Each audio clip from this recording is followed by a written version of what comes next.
Part 2, Chapter 8, Discovery Call Demonstration Class.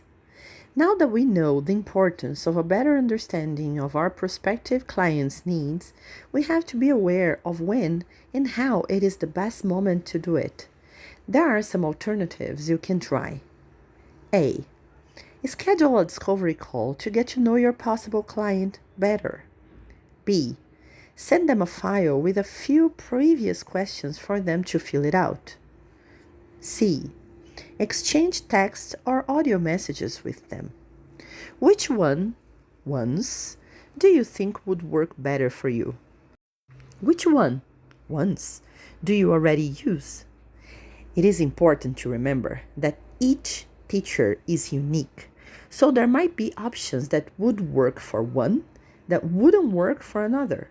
So don't bother looking for the right answer here. Instead, see them as possible strategies to apply. If you have not started in the freelance business yet, while you're just still toying with the idea, you could try them all. Much as I would like to tell you, do this or that, life doesn't work that way.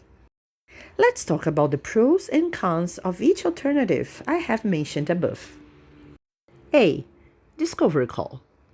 This certainly offers you the best connection you could possibly develop with your client.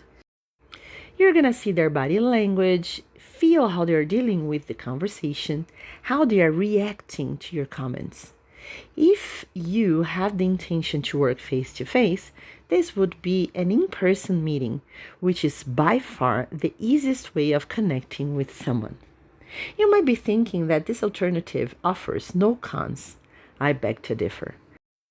Although it is the easiest way of bonding, it takes up a lot of our time. Imagine you have 10 people interested in taking classes with you. You would have to schedule 10 discovery calls in that week, which would mean around 10 hours of your week, without considering commuting time if you're going to meet the prospect face to face. When you are beginning and you have a lot of spots in your schedule, these hours wouldn't hurt that much. However, as you start getting more established, you tend to use these hours for a better work-life balance. These extra hours would affect your resting moments, possibly compromising your quality of life. If it happens only once in a blue moon, that's okay. If it enters your routine, though, your freelance career can start taking a toll on your mental health, for you wouldn't have enough time to enjoy a good work-life balance. Later in this book, we are going to talk about prices, and you'll see that the higher your price, the harder it is to sign up with new people, meaning that there would be a lot of calls and just a few contracts out of them. B. A file to be filled out by your possible student.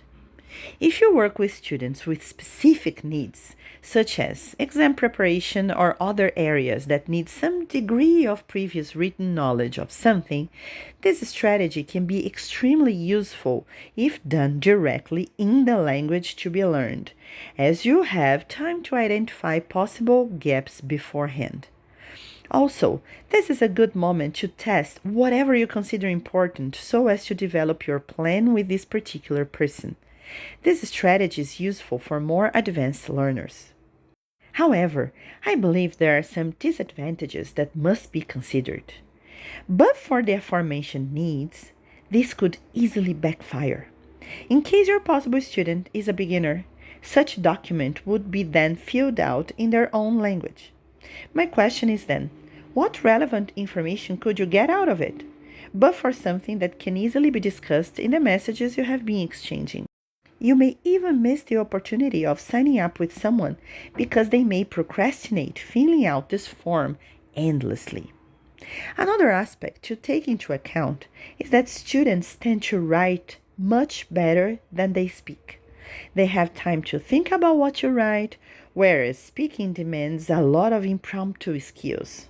So, I would say that this strategy is useful if done in the intended language, with the idea of leveling students who might need particular written skills, or understanding their written knowledge better, and not their overall level. Special needs can benefit immensely from this. But remember that general tests of the student's level can lead to misunderstandings of the real needs of your prospect student. C. Audio and text messages. As time goes by, you'll see that carrying out a needs analysis becomes less difficult. As you get more experienced, you start to feel the exact point where the possible student is, their struggles, their expectations contacting you. So when you exchange a few audios with them, you'll be able to bond with them, spending less time on their language awareness analysis. The risk here is to take this stage for granted. Experience should never mean carelessness. I confess I have done that. Nobody is exempt from making mistakes. With a specific student, I misplaced the student based on fast assumptions, which turned out to be way different during the classes, for I had not talked about their expectations enough, nor had I connected with them sufficiently. Therefore, the consequence was hard to digest, as I had to make lots of adjustments in the student's plan. Never again have I taken this stage for granted. Throughout this getting to know phase, your student might ask you whether they can have a demonstration class with you. Some teachers do it, others don't. At least not for free. I don't offer a demonstration class. If I feel the student needs to feel what our classes would be like first, what I offer them instead is 1 or 2 paid classes. Sometimes students are afraid of closing contracts when they don't know us very well. They will see and feel how we work, and they will feel more comfortable signing up with us. As I trust my work, I'm not afraid of their reaction to the class. On the contrary, I'm sure they will like it because I'm doing the best I can. I use this strategy as part of my sales pitch. If I feel that a student is not 100% certain this investment is worth, I will tell them they could have a taste of a class like by buying 1 or 2 lessons, preferably 2. I like the idea of selling 2 lessons because they can see the kind of homework they would get and how we would work on their homework together. With 2 classes, they get a real taste of what our course would be like. If money is not an issue to them, they almost always sign up after this period. That is why you have to trust your work, always, even if, by any chance, you might be facing some kind of imposter syndrome. Your student does not need to know it. So what I offer them is 1 real class, not a demonstration class. In my case, I work mostly with 1-to-1 students, so it is a way for me not to use my free time in vain. If the student decides not to carry on with me, at least this hour of my time I devoted to them was paid. Is this the only way? No. Let's say you work with groups. A demonstration class which wouldn't use your extra time could be an invitation to attend the class where you believe the student would fit better. There's no cost to the student, nor does it demand extra time from you. Another possibility is to have a recorded lesson to send them.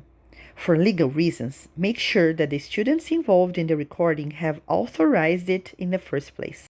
My concern with this strategy is that, even though it is a recorded of a live session, recorded lessons don't provide the prospect student with the same energy as real lessons do, because the person watching won't take part in the conversations and in the process won't have a real taste of the lesson for them.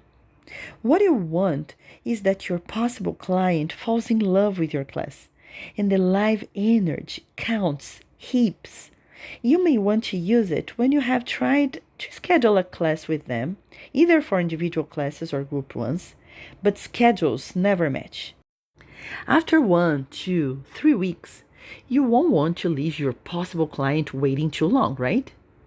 I might add something here to keep in mind. There will be people interested in your classes who won't sign up right away. So schedule problems and lots of ifs and buts might be a sign that the process will not flow so smoothly in the present, which does not mean it won't work in the future. Sending them a recorded lesson when they can never schedule something real with you might give them a taste of what they will get out of your classes. When they are really ready to sign up, they will come back. Again, all these three scenarios, one paid class, group class participation, recording, are for when the possible student asks for it. When we are beginning, we don't feel comfortable negotiating a contract, so having a demonstration class may facilitate the process. However, you see that a good needs analysis will do all the work for you. A good needs analysis reduces the number of demonstration classes to a bare minimum, keeping it for the few students who are really afraid of buying services before trying them out.